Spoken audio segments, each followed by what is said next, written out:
비트코인 AA 트랜스포메이션 구독자 여러분, 안녕하세요. 활기찬 한 주 보내고 계신가요? 비트코인이 지난 72시간 동안 좀 급격하게 하락하면서 다들 주목하고 계실 텐데요. 이럴 때일수록 좀 차분하게 살펴봐야겠죠?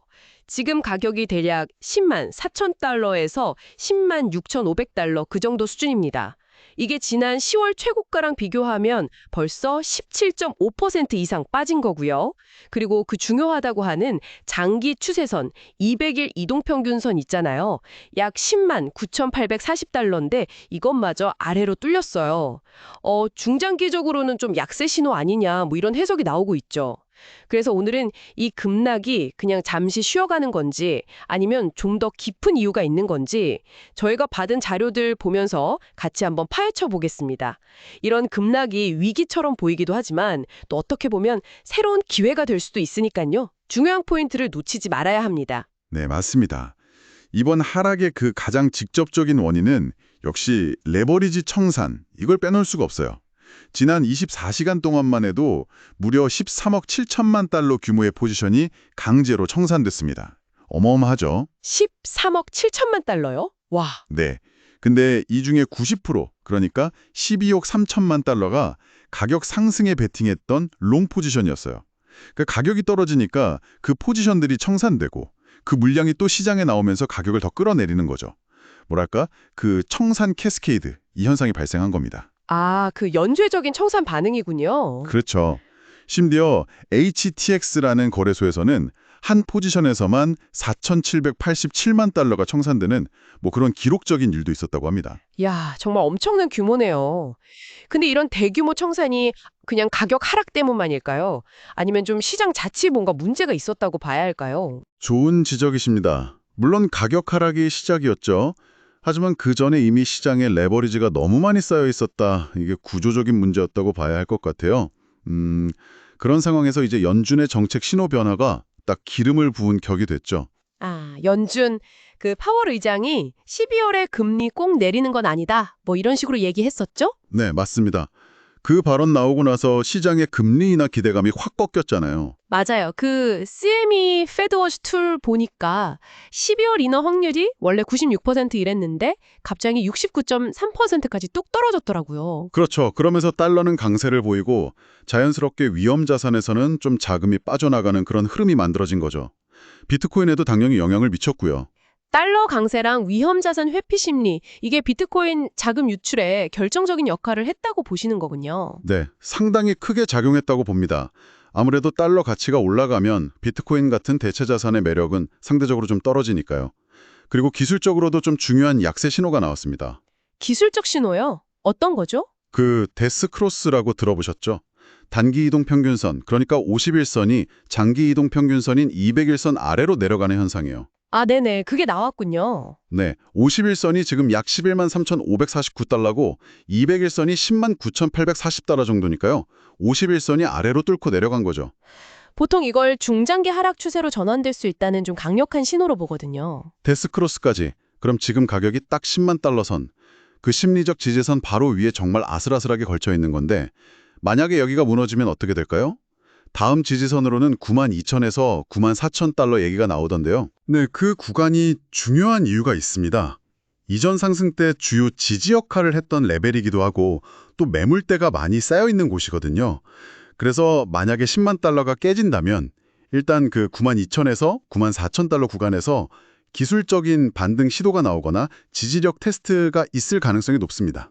아, 거기서 일단 한번 멈출 수 있다? 그렇죠. 근데 만약 거기도 힘없이 무너진다? 그러면 이제 추가 하락 가능성을 열어둬야 하고요.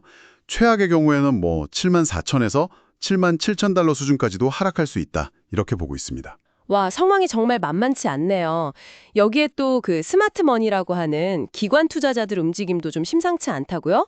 미국 현물 비트코인 ETF에서 지난주에만 11억 5천만 달러가 순유출됐다던데요? 네, 맞습니다. 그게 상당히 큰 규모죠. 그리고 오랫동안 비트코인 들고 있던 고래들 있잖아요. 특히 그 베테랑 고래들이 1만 3천 개, 그러니까 달러로는 거의 14억 8천만 달러 어치를 거래소로 옮겼다는 데이터도 있고요.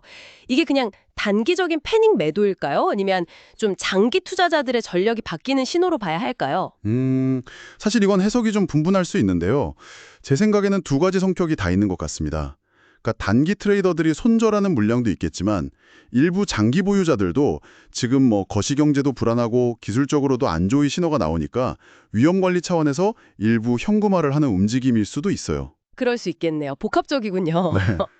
여기에 또 거래량 자체가 17% 넘게 줄면서 유동성이 부족해진 점, 그리고 뭐 미중 무역 갈등이라던가 미국 정부 셧다운 우려 같은 거시경제 리스크도 여전하잖아요. 네네, 맞아요. 그리고 최근에 또 그 밸런스 V2 해킹 사건처럼 디파이 쪽 보안 문제도 터졌었고요. 1억 달러 넘는 손실이었죠. 이런 것들이 다 복합적으로 작용하면서 투자 심리를 위축시키고 있는 거죠. 그래서 시장 심리 보여주는 공포 탐욕 지수도 지금 20일, 극도의 공포 단계인 게 어찌 보면 당연해 보입니다. 정말 여러 악재가 동시에 터진 느낌이네요. 시장 전체가 극도의 공포에 휩싸여 있는데, 근데 또 이런 말 있잖아요. 공포에 살아. 역으로 보면 이런 상황이 기회가 될 수도 있지 않을까요? 정확합니다. 역사적으로 보면 이런 극도의 공포 국면은 오히려 장기적인 관점에서 좋은 매수 기회가 되기도 했어요. 물론 지금 당장 추가 하락 가능성도 충분히 생각해야 합니다. 조심해야죠. 현재로서는 역시 10만 달러를 지켜내느냐, 이게 단기적인 방향을 결정할 가장 중요한 변수라고 봅니다. 이 선을 지키면서 좀 옆으로 가는 횡보하는 시나리오가 확률은 제일 높다고 봐요. 한 50% 정도. 횡보 가능성이 50%? 네. 하지만 만약에 뭐 추가 악재가 터진다거나 하면 7만 달러대까지 밀리는 시나리오도 염두에 둬야 하고요. 이게 한 30% 정도 확률. 반대로 또 예상치 못한 호재가 나와서 12만 달러 선을 회복하는 시나리오도 뭐 불가능한 건 아니죠. 한 20% 정도 가능성은 있다고 봅니다. 아, 시나리오가 다양하군요. 그렇죠. 결국 핵심은 지금 상황을 정확히 이해하고 남들이 공포에 떨 때 같이 휩쓸리는 게 아니라 자신만의 원칙과 전략을 세우는 것. 그게 가장 중요하다고 생각합니다. 네, 오늘 분석 들어보니까 정말 레버리지 문제부터 시작해서 거시경제, 기술적 지표, 기관 움직임, 심리까지 뭐 하나 간단한 게 없네요. 복합적인 상황인 것 같습니다. 오늘 분석이 저희 비트코인 AI 트랜스포메이션 구독자 여러분들께서 판단하시는데 조금이나마 도움이 되었으면 좋겠습니다. 지금 변동성은 분명 큰 위험이지만 말씀해 주신 것처럼 냉철하게 시장을 바라보면 또 새로운 기회를 찾을 수도 있는 시기인 것 같습니다. 결국 이 변동성 속에서 어떻게 나만의 길을 찾아갈 것인가, 이게 중요하겠죠. 앞으로 시장이 또 어떤 이야기를 만들어갈지 계속 지켜봐야겠습니다. 오늘 내용 유익하셨다면 저희 채널 좋아요와 구독 그리고 알림 설정까지 꼭 좀 부탁드리겠습니다. 다음에도 더 깊이 있는 분석으로 찾아뵙겠습니다. 감사합니다.